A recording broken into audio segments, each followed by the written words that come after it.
তো বন্ধুরা সকাল সকাল দেখো বেরিয়ে পড়েছি একদম রেডি ফেডি হয়ে, কিন্তু সকালটা খুবই খারাপভাবে গেছে, জানি না কি হবে। তো দেখছি যত এগাচ্ছি তত খারাপভাবেই যাচ্ছে। প্রথমে তো সকালে জল আসেনি, তো যাই হোক তারপরে রেডি হয়ে বেরিয়ে টেরিয়ে পড়লাম। আর এইদিকে দেখো যাচ্ছি, প্রথমে মানে কি বলবো আর, অটো স্ট্যান্ড বন্ধ এক জায়গায়, আবার যাই হোক অটো করে টোটো করে গেলাম, আবার ফেরিঘাটে ফেরি বন্ধ, আবার ঘুরে ঘুরে দেখো হেঁটে হেঁটে যাচ্ছি, মানে ফুটো কপাল আজকে, মানে ভগবান চাইছিল না না কি জানি বুঝতে পারছি না, তাও কোনো রকমে কষ্ট করে করে হেঁটে হেঁটে অনেকটাই গেলাম। কি বলবো আর, মানে পরিস্থিতিটাই খারাপ। তারপরে এই যে হাঁটতে হাঁটতে মা গঙ্গাকে দেখতে পেলাম, আর তোমাদের সাথেও সেটা শেয়ার করছি।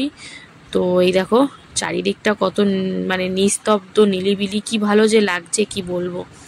তো সারাক্ষণ ঘরের মধ্যে থেকে থেকে না একটু বাইরে বেরালে যেন মুক্ত লাগে নিজেকে। তারপরে এই যে নতুন একটা ফেরিঘাট, সেখানে চলে আসলাম, আর এই যে লঞ্চে উঠেও পড়েছি। তো চলো কোথাও যাচ্ছি, এই দেখো চলে আসলাম বেলুরের ফেরিঘাটে, মানে আমরা একটু বেলুর মঠে ঘুরতে এসেছি। অনেক দিন ধরে ইচ্ছা করছিল যাওয়ার জন্য, হয়ে উঠছিল না, তো আজকে কিন্তু শত বাধা পেরিয়েও চলে এসেছি। তো এসেছি ভোগ খাওয়ার জন্য, তো ওই জন্য সকাল সকাল বেরিয়েছি। আর রোদও পড়েছে, পুরো ঠাটা পড়া রোদের মধ্যে তো পুরো কালো হয়ে যাচ্ছি। তো যাই হোক চলো দেখি টিকিট পাই কি না। তো এখানে তো জানোই ভিডিও করা নিষিদ্ধ, তাও কোনো রকম লুকিয়ে চুরিয়ে কোনো রকমভাবে করছি তোমাদের সাথে শেয়ার করব বলে। তো যাই হোক এই যে প্যান্ডেল কিন্তু রেডি একদম দুর্গাপুজোর জন্য, মানে রেডি বলাটা ভুল, হচ্ছে এদিকে সুন্দর করে। আর এই দেখো এই যে প্রসাদ খাবো বলে তাই টিকিট কাটতে গেছে, ওখানেও বকা খেয়েছি। এই দেখো প্রসাদ দুটো দিয়েছে, এর মধ্যে বাতাসা রয়েছিল। আর টিকিট কেটে এখানে টিকিট কাটতে হলে কিন্তু মিনিমাম 10:30 11টার মধ্যে পৌঁছে যেতে হবে, কারণ আমরা আজকে দেখলাম, আমি শুনছিলাম 11:30টায় বলছে ঠিকই, কিন্তু 11টায় ঢুকিয়ে দিচ্ছে। তো যাই হোক তারপরে চারিপাশটা একটু ঘুরে ঘুরে দেখছিলাম। এই দেখো চারিদিকে পুরো কি সুন্দর সবুজে সবুজ, আর ওই পাশে জলে জল, মানে খুব সুন্দর লাগছিল। আর এই যে একটু একটু তোমাদের সামনে চারিপাশের পরিবেশটা তুলে ধরছি, তুলে ধরাটা উচিত না, কিন্তু কি করবো একটু শেয়ার করলাম তোমাদের সাথে। তারপরে এই যে লাইনে দাঁড়িয়ে পড়েছে সবাই, তো আমরাও দাঁড়িয়ে পড়লাম, কারণ এখানে আবার ভোগ বিতরণের পর কিন্তু সব বাইরে বের করে দেওয়া হয় ওই জন্য। তো যাই হোক অনেকটাই ভিতরে প্রসাদ খাওয়ার জন্য, তো চলে যাচ্ছি হেঁটে হেঁটে। আর এই দেখো আবার দেখছি গঙ্গায় মাছ দেখতে পেয়েছি, এটা মোরলা মাছ না পার্শে মাছ বুঝতে পারছি না, না ইলিশ কি জানি। যাই হোক তাও সাইডে দাঁড়িয়ে দাঁড়িয়ে দেখছি, কারণ এক এক করে গেট খুলছে আর আমরা ঢুকছি। তো দেখো সুন্দর মনোরম পরিবেশ, আমার কর্তাও তুলছে, ভিডিও তোলা নিষিদ্ধ, আমার ভয়ও লাগছে।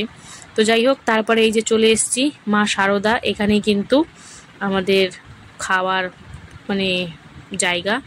তো দেখো কি সুন্দর, মানে দেখেও মনটা মুগ্ধ হয়ে যায়। খাবার মানে বলে না, খাবার কি খাবো সেটা কথা না, মানে পরিবেশটা দেখলে মুগ্ধ। যাই হোক তারপরে একে একে সব লাইন করে বসে পড়লাম, অঢেল জায়গা, মানে একবারই সবাইকে খাওয়া দাওয়া হয়ে যাবে এরকম।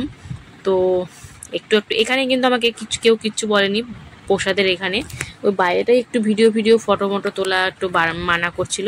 তো প্রথমেই দিয়েছিল খিচুড়ি ভোগের, তো যা গরম কি করব, থালা ফালা দিয়ে একটু ইসে করে দিচ্ছি, চারিদিকে ছড়িয়ে দিচ্ছি।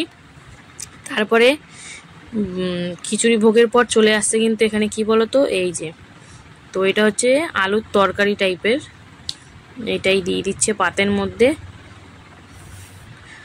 তো চলো এবার একটু খেয়ে দেখি কেমন, গরম গরম একদম ধোয়া ওঠা, মানে একদম কি বলবো, একদম মানে মানে আগুন লেগে যাবে এরকম একটা ব্যাপার, মারাত্মক গরম, মারাত্মক, মানে হচ্ছে করছি আর দিচ্ছে এরকম একটা ব্যাপার। তো এদিকে সবাই দেখো একদম সুন্দর করে খাচ্ছি আমরা, তো বেশ টেস্টি হয়েছিল। আর এখানে কিন্তু সেকেন্ডবার আরেকবার করে দিতে আসে, তো আমি আরেক হাতা নিয়ে নিলাম। কিন্তু মারাত্মক গরম, তরকারিও সেম, সেকেন্ডবার দিতেছে তোমার, আমি দেখিনি কারোর আর দরকার পড়েনি সেকেন্ডবার।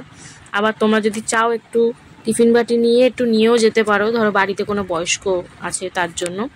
আর তারপরেই চলে এলো কিন্তু আমড়ার চাটনি, বিলেতি আমরা, আর সাথে ছিল পায়েস। পায়েসটা আমি খাইনি বলে আর নিলাম না, কারণ আমি পায়েস একদম খাই না।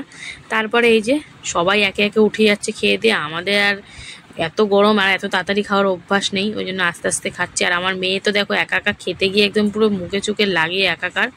তারপরে খাওয়া দাওয়া হয়ে যাওয়ার পর বেরিয়ে গিয়ে এদিকে দেখো অঢেল কল, এখানে আমরা হাত ধুয়ে নিলাম। আর যেহেতু আমরা কুপনটা কেটেছিলাম, আমরা কিন্তু পার হেড 50 টাকা করে, তোমরা চাইলে বেশিও ডোনেট করতে পারো, সেটা তোমার পার্সোনাল ব্যাপার।